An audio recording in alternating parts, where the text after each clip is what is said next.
In a quiet Colorado cabin, a couple longed for a child, but they never expected their fiercest protector would be a wild bobcat.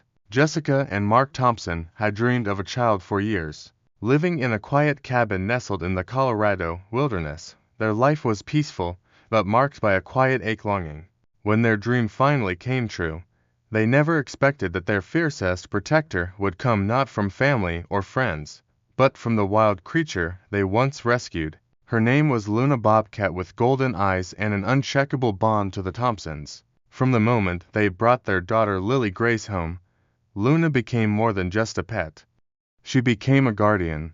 She seemed to sense things no human could. Each night, Luna kept silent vigil beside the crib. She stared tensely at shadows.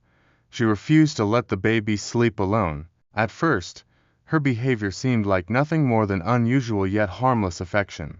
Until one night, Luna fought with ferocity to protect Lily and force the truth into the light.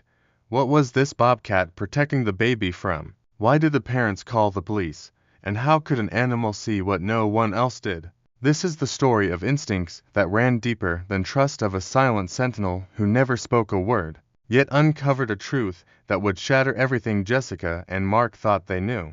Before we dive in, make sure to hit the like button, subscribe, and tap the notification bell so you won't miss any of our new stories. Chapter 1. The whisper of instinct. Morning light filtered through the bedroom curtains as Jessica Thompson stirred awake. As always, she felt the familiar weight of Luna, her rescued bobcat, curled protectively around her still flat stomach. It had been 3 weeks since Luna had begun this new behavior, sleeping pressed against Jessica's midsection, refusing to budge until morning. Mark, her husband of 5 years, found it endearing. "She thinks she's a heating pad," he joked more than once. But Jessica felt something deeper stirring beneath Luna's loyalty. "She knows," Jessica whispered one morning, stroking Luna's soft, spotted fur. The bobcat purred contentedly. "Somehow, she knows before we do." Mark smiled from the doorway, a cup of herbal tea in hand. At 35, his dark hair had just begun to show streaks of silver at the temples. Years of laughter, heartbreak, and hope had carved gentle lines around his eyes. "Now what, Jess?" he asked, smirking. "You going to be late for work again because she won't let you get up?" Jessica shook her head, a quiet, secret smile tugging at her lips. "No, it's something else." 3 days later, a pregnancy test confirmed what Luna had apparently known for weeks. Jessica was pregnant, after 5 years of trying, after 2 heartbreaking miscarriages. After countless negative tests, this time, it was real. When she showed Mark the result, tears streamed down her face. In a quiet Colorado cabin, Jessica and Mark Thompson had longed for a child for years. When that dream finally came true, they never expected their fiercest protector to be the wild creature they once rescued. Luna Bobcat, with golden eyes and an unshakable bond to the family, seemed to sense things no human could. Her nightly vigils beside the crib, her tense stares, refusal to let the baby sleep alone, it all seemed like unusual but harmless affection, till one night, when Luna fought to protect and force the truth into the light. What was this bobcat protecting the child from? Why did the parents call the police? This is the story of instincts that ran deeper than trust, of a silent sentinel who saw what no one else did, and of a revelation that would shatter everything they thought they knew.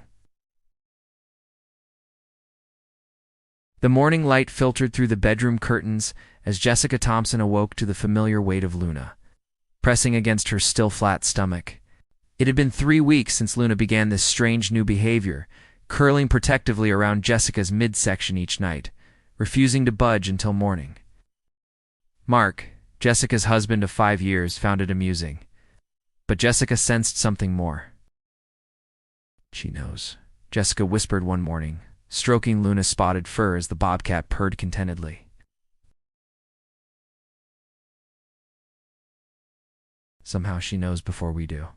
Mark smiled from the doorway, his dark hair just beginning to gray at the temples. "Now what, Jess?" he teased, bringing her a cup of herbal tea. Yuri going to be late for work again because she one tea let you up? Jessica only smiled in return, her eyes filled with wonder. 3 days later, a plastic pregnancy test confirmed what Luna had apparently sensed weeks before. After 5 years of trying, after 2 miscarriages and countless negative tests, Jessica was pregnant. When she showed Mark the positive result, tears streamed down her face. Luna sat regally at her feet, her golden eyes gleaming with what could only be described as satisfaction.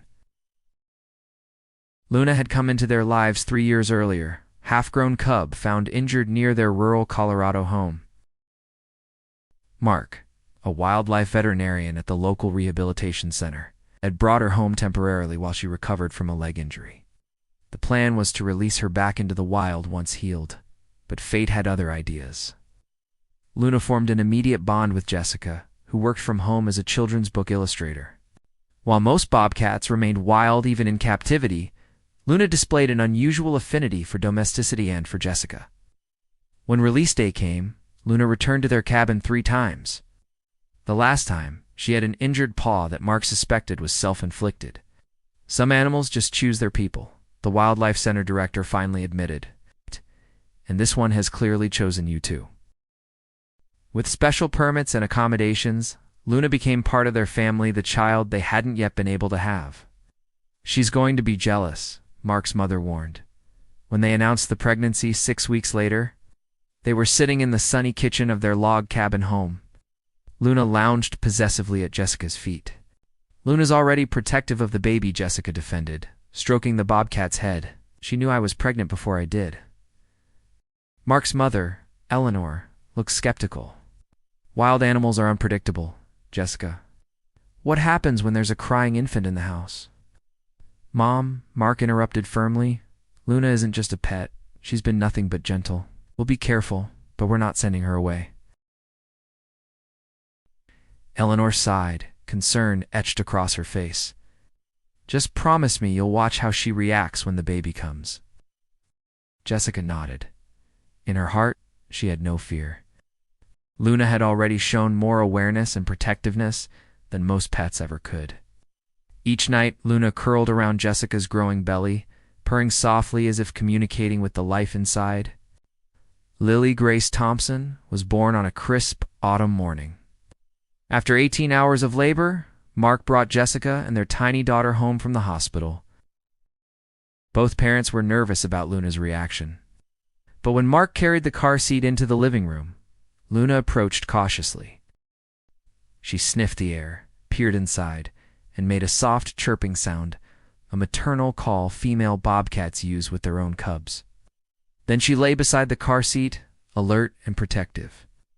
That night, Luna settled beneath Lily's crib and refused to leave. Should we let her stay? Mark whispered. Jessica nodded. She's appointed herself as guardian. Let's see how it goes. When Lily cried at 2 a.m., Luna was already pacing before the baby monitor even picked up the sound. From that night on, Luna always knew what Lily needed, sometimes before Lily did. It's like having a furry nurse, Jessica marveled one night. She's better with Lily than some babysitters would be, Mark agreed.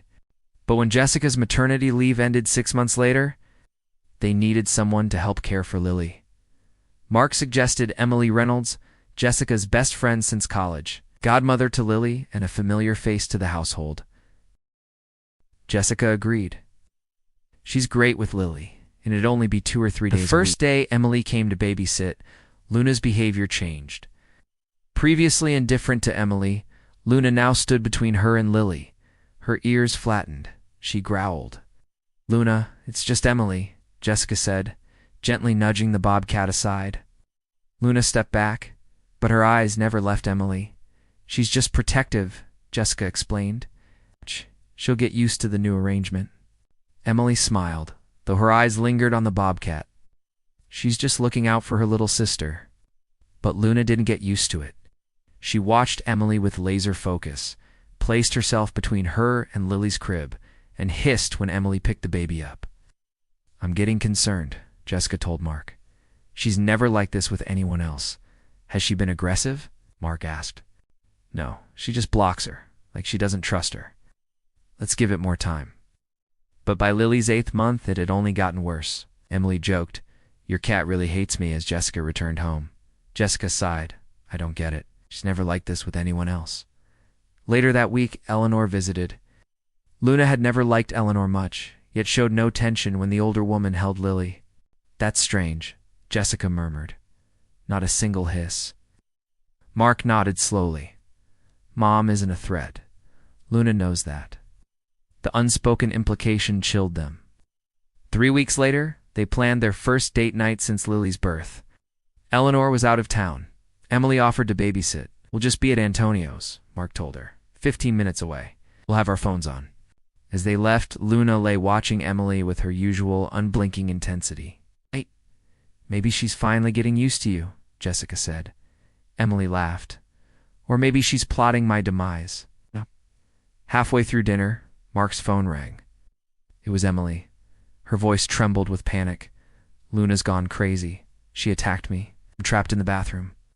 Lily's crying. I can't get to her." Jessica's heart sank. They raced home. Inside, Lily cried from her crib. Luna sat beneath it tense, alert but calm. Jessica scooped up Lily. Mark found Emily pale and shaken. "She lunged at me," Emily claimed. "I was just putting Lily down like always." Back in the nursery, Luna was calm again. I don't understand," Jessica said later. "She's fine now." "She's always fine with us," Mark replied. "With everyone but Emily." "You don't think?" "I think animals sense things we miss. Tomorrow, I'm checking the security footage.